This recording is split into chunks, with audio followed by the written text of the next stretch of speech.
नमस्ते, प्रणाम, आदाब हम सभी दोस्तों को और हमारे जितने अधिवक्ता साथीगण हैं और हमारे जूनियर। काफ़ी दिनों से उन्होंने ये कहा कि मैम आप एक सोशल मीडिया पर कुछ कानूनी सलाह या जानकारी हम लोगों को दीजिए। तो आज मैं अपने चैनल के माध्यम से आप लोगों को कुछ कानूनी सलाह और जानकारी देना चाहती हूँ और पर डे एक वीडियो आपके लिए कानूनी सलाह के रूप में हमारे यूट्यूब चैनल पे रहेगा और जिसको अधिक जानकारी के लिए हमारे कमेंट बॉक्स में वो सवाल कर सकते हैं। हम ये जानना चाहते हैं कि मान लीजिए पुलिस वाले हमारा FIR नहीं दर्ज करते हैं तो उसके लिए हम और कौन सा जो है रास्ता अपना सकते हैं। सबसे पहले ये है कि अगर पुलिस थाने में FIR नहीं दर्ज होती है तो सर्वप्रथम आप एक ESP को रजिस्ट्री करिए और ESP को रजिस्ट्री करते हुए न्यायालय के समक्ष जो है 156(3) और BNS की 175(3) के तहत आप जो है वाद प्रस्तुत करिए। उसके बाद न्यायालय के आदेश पे FIR दर्ज हो जाएगा हीनियस क्राइम मामलों में, या अगर कुछ एविडेंस के ऊपर होता है, अगर पुलिस को एविडेंस ना मिली या न्यायालय को लगा कि मुकदमा फर्जी है या है तो कंप्लेंट के रूप में दर्ज किया जा सकता है। तो मैम कंप्लेंट क्या होती है?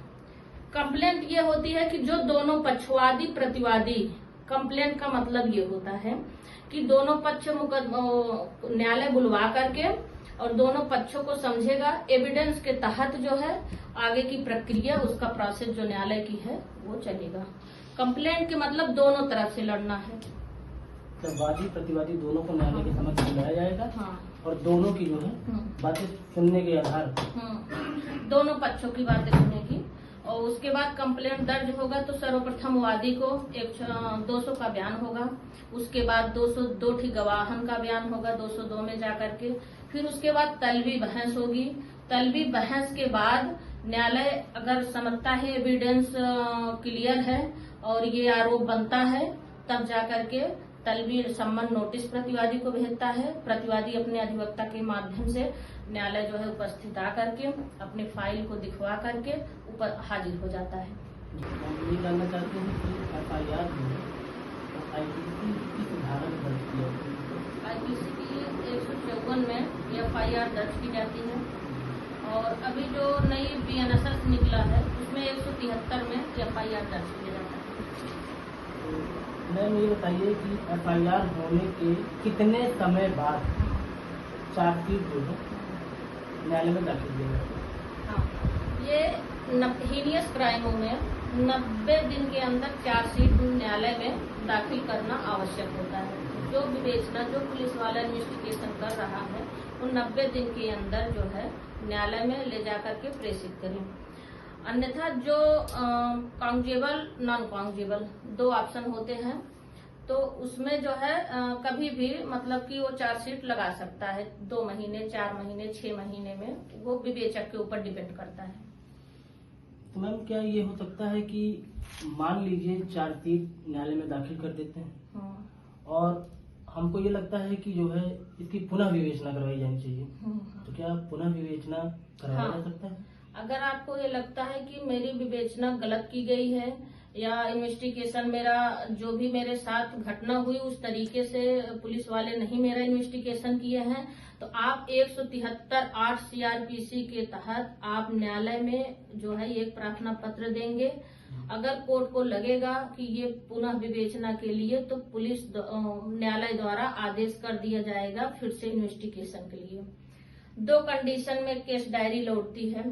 जैसे हीनियस मामलों में कभी भी अगर पुलिस विवेचना कर रही है, अगर उसको ये लगा कि नहीं ये साबूत है, ये एविडेंस है, इन्होंने ऐसा किया है, तो ये CO पेशी में चलती है चार्जशीट। ठीक, CO पेशी से ही CO का पावर होता है यानी क्षेत्राधिकारी की, वो जो है चार्जशीट लौटा सकता है, वहां से विवेचना हो जाती है। अगर न्यायालय आ जाएगा तो न्यायालय से भी हो जाएगा 173(8) CRPC में। मैडम क्या कभी कभी ऐसा होता है कि लड़ाई झगड़ा मारपीट हुई उसमें जो है कंप्लेंट करता कोई नहीं रहता है, तो क्या पुलिस वाले स्वतः FIR दर्ज कर सकते हैं? हाँ बिल्कुल, ये होता है कि जैसे मान लीजिए गांव में अगर कोई घटना घटित हुई, वहां से कोई कंप्लेंट करने वाला नहीं है और ये तो पुलिस स्वयं जो है, सरकार मतलब होता नहीं है, सरकार स्वयं इसका संज्ञान ले, या पुलिस विभाग के डिपार्टमेंट जो उच्च अधिकारी होते हैं, वरिष्ठ अधिकारी होते हैं, वो इस मामले को संज्ञान लेते हुए प्रथम सूचना रिपोर्ट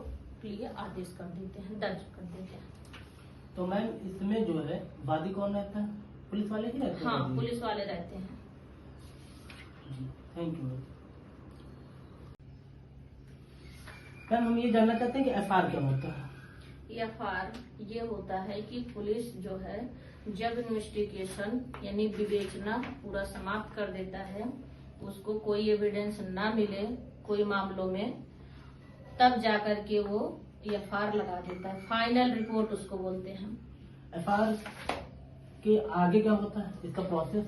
एफआईआर लगने के बाद वो न्यायालय भेजते हैं चार्जशीट को, न्यायालय उसको संज्ञान लेती है। जो प्रथम सूचना रिपोर्ट दर्ज कराया रहता है उसको नोटिस करती है न्यायालय, और न्यायालय जब नोटिस भेजती है तो वो उसको ये होता है कि मेरे मुकदमे में एफआईआर लगा या झूठा मुकदमा था या किस प्रकार का मुकदमा था, या पुलिस इन्वेस्टिगेशन में कोई साक्ष्य नहीं मिला, तो वो उपस्थित न्यायालय आता है। अगर उसको मुकदमा लड़ने का विचार है तो वो न्यायालय में जो है अपने अधिवक्ता के माध्यम से प्रोटेस्ट पेटिशनियर दायर करेगा, और अगर नहीं लड़ना है तो एफआईआर को एक्सेप्ट करा देगा। इसकी प्रक्रिया ये न्यायालय की है। मैडम केस डायरी क्या होती है? हाँ, एक केस डायरी होती है और एक जनरल डायरी होती है।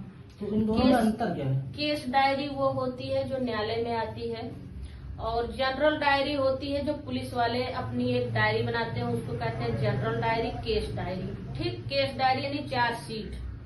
जब सारे मामलों को पुलिस इन्वेस्टिगेशन कर लेती है तो चार्जशीट यानी जीडी उसको बोलते हैं, ठीक, और सीडी को भेज देता है न्यायालय, जीडी को पुलिस वाले अपने पास रखते हैं, उसको जनरल, क्योंकि उनको जो विवेचना का जो जितने समय में जो किए रहते हैं वो सारी चीजें वो अपने जीडी में रखते हैं, जनरल डायरी में, और केस डायरी तो विवेचना करके न्यायालय भेज देते हैं। मैडम मान लीजिए ये बताइए हमको आप, जैसे एफआईआर दर्ज होता है उसमें जो है 4 से 5 गवाह होते हैं, क्या गवाह बाद में जो है अपनी गवाही देने से मना कर सकते हैं? मतलब वो गवाह अगर स्वतंत्र रूप से या इच्छा अनुसार नहीं देना चाहते हैं, क्या जबरदस्ती गवाही दी जा सकती है? हाँ, देखिए ऐसा होता है, न्यायालय उनको नोटिस भेजेगी, सम्मन भेजेगी, वो उपस्थित आवे अपनी बात को, क्योंकि उसमें केस डायरी में उनका नाम इंक्लूड रहता है। उसके बाद अगर वो नहीं आना चाहते हो, गवाही इस मामले में नहीं देना चाहते हैं, तो वो अपना जो भी होता है अपने अधिवक्ता के माध्यम से ये कहते हैं कि इस मामले में हमको कोई गवाही, कोई साक्ष्य या हमको कोई बयान नहीं करना है। तो इस पे पुलिस वाले दबाव तो नहीं बना सकते? नहीं, गवाह को आई विटनेस या डी विटनेस दोनों होता है, डिफेंस में और आई विटनेस मतलब जो वादी होता है, ठीक है, वो पुलिस का मामला ही वहाँ खत्म हो जाता है, ये मामला न्यायालय किया जाता है। और ये 161 सीआरपीसी में पुलिस वाले बयान लेते हैं। अब 161 सीआरपीसी में पुलिस वाले अगर बयान ले रहे हैं तो वो ये देख रहे हैं कि कौन कौन किस मामले में बयान दे रहा है, तो उसमें नाम केस डायरी में जो है दर्ज करते हैं। अगर उनको न्यायालय में बयान नहीं करना है, गवाही नहीं देनी है, तो वो अपने अधिवक्ता के माध्यम से वो डिस्चार्ज हो जाएंगे। तो क्या जो 161 में पुलिस वाले बयान लेते हैं, इसको जो है कोर्ट में माना जाता है? नहीं, पुलिस बयान जो है पुलिस फॉर्मल होती है, ठीक है। पुलिस कभी भी किसी का बयान वो अपने मन से टेबल वर्क करके जो है न्यायालय भेज देती है, और ज्यादा अगर वो करे तो वो जो बयान अगर वो पुलिस की रहती है तो सीधा उसके विपरीत गवाह मतलब आने के बाद, विटनेस आने के बाद न्यायालय में उसके ठीक विपरीत जो है गवाही देने लगता है। क्यों ऐसा क्यों होता है? कभी इसको गेस करिए मेरे हिसाब से, कि वो पुलिस वाले गए, आधार कार्ड लिए, नाम पूछे, पता पूछे, ले गए, केस डायरी में दर्ज कर दिए। अब वो मामला कुछ और है, घटना कुछ और है, और गवाह ले गए 2 किलोमीटर को, तो उसको घटना के बारे में कोई जानकारी नहीं है, तो वो क्या बताएगा? जिसको कोई घटना के बारे में जानकारी नहीं तो वो क्या बताएगा? तो ये होते हैं पुलिस वाले कभी कभी टेबल वर्क करके बड़े बड़े मामलों में एकदम मामले को सॉर्ट आउट कर देते हैं।